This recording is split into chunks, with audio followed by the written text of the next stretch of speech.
The movie begins with chaos unfolding far above Earth, where a damaged satellite alerts the world's greatest heroes, the Heroics, to a threat no one saw coming. Two of their strongest members, Miracle Guy and Techno, are sent to investigate, only to discover a swarm of alien ships descending toward the planet. Their attempt to stop the invasion fails spectacularly, and both heroes are taken down before they can warn the others. Meanwhile, a smart but seemingly powerless girl named Missy Moreno wakes up to what she thinks is a normal morning. Her father, Marcus, leader of the Heroics, pretends everything is fine as he serves her breakfast, hiding the growing danger. Although he once promised never to fight again after her mother's death, today's crisis forces him to break that vow. After dropping Missy at school, Marcus rushes to headquarters, where his boss, Ms. Granada, orders a full mobilization. The alien swarm isn't a minor threat, it's a global emergency. Marcus reluctantly prepares for battle, strapping on his magnetic blades and stepping back into the role he swore he'd left behind.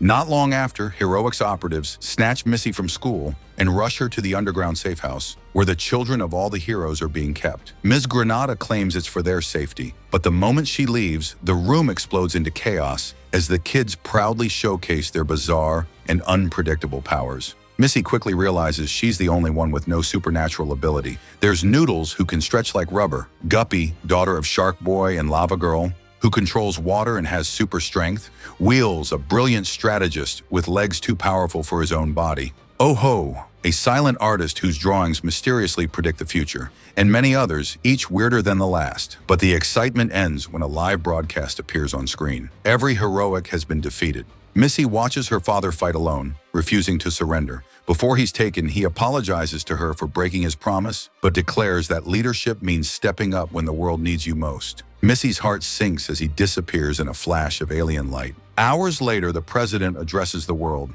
announcing that the aliens intend to take over the planet within the day. He urges everyone not to resist, but something about him feels wrong, almost rehearsed. Still, Ms. Granada orders the hero kids to stay put, but Missy refuses to accept that hiding is the answer. Using Oh-Ho's drawings, Missy realizes the aliens know exactly where they are. One drawing even shows an alien snatching Wildcard, the kid with every power imaginable but no control. Missy warns the others they're next, and after the kids hesitate, she steps up with her first real plan: escape before the aliens arrive. Her plan kicks off with Faker shape-shifting to distract the guards. When negotiations fail, Guppy unleashes her shark strength, slamming guards onto cushions the kids had smartly placed. But just as they think they've secured their exit, an alien breaks into the room, grabbing Wildcard, proving Missy was right. Rewind quickly reverses time, giving them a second chance to stop the lockdown and capture the guards before disaster strikes again. With the path cleared, the kids climb up toward an air hatch using levitating guards as makeshift platforms, thanks to Capella's powerful sonic voice. After escaping into the lobby and launching themselves on a security trolley,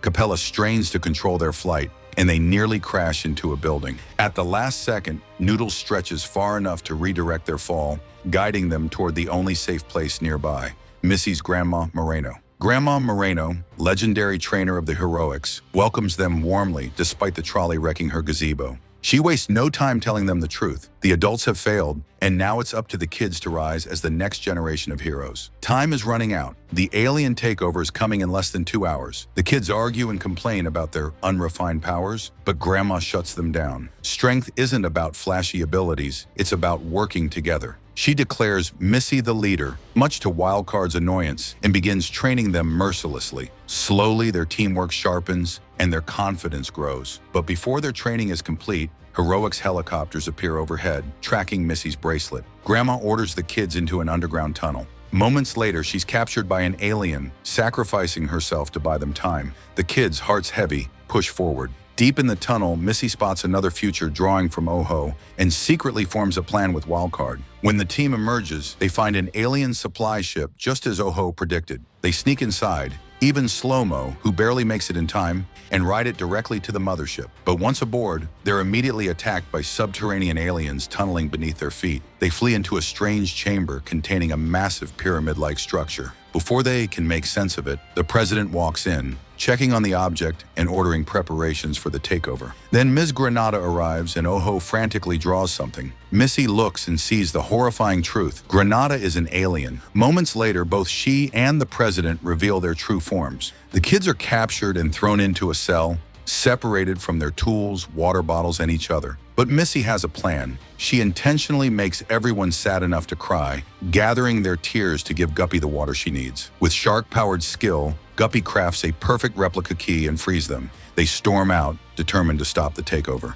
Meanwhile, the captured heroics watch their progress proudly through a hacked screen. Now, the mission splits. Missy wants to stop the rocket powering the takeover, while Wildcard argues they should rescue their parents. He storms off with Faker, eventually getting into a fight that splits them apart, exactly as Missy planned. Because the Wildcard captured earlier, that was Faker in disguise. The remaining kids reach the rocket chamber, only to find Oho waiting. She reveals she can talk perfectly. It's simply more efficient to observe. Missy points out the truth. Oho is the supreme commander of the aliens. Missy had discovered it earlier from a detail in one of Oho's drawings. Wildcard, the real one, appears in the control room, having finally gained control of his chaotic powers. He disables the force field while the others battle monsters that Oho pulls straight out of her sketchbook. Guppy, running out of water, melts some liquid metal from the rocket and summons a massive metallic shark to tear through the creatures. As the final creatures fall, Wheels reveals the key to stopping the takeover, a reprogrammed motherboard that must be placed inside the rocket's ignition chamber. Noodles tries to install it but drops it into the deep pit beneath. Slow-Mo jumps fearlessly, retrieves it, and Wildcard teleports him back to safety. Once Noodles installs the motherboard, the rocket opens, not to unleash alien troops, but to reveal the cell containing all the captured heroics. The takeover was never about invading Earth. It was about forcing the kids to unlock their true potential in time to inherit the responsibility of protecting the galaxy. Ms. Granada, the president in Oho, explained that the universe is changing and Earth needs stronger heroes. Power alone wasn't enough. The kids needed unity, leadership, and heart. Missy proved herself as the leader the next generation requires, and the aliens ask whether the kids will stand ready when the galaxy calls again. Missy confidently accepts. The reunited families celebrate as the kids don new suits, standing together on a cliff as Earth's newest protectors. And before we go, make sure you hit that like button, subscribe, and turn on the notification bell so you never miss another epic recap. Drop a comment about your favorite moment and check out more videos right here, because we've got plenty more adventures coming your way.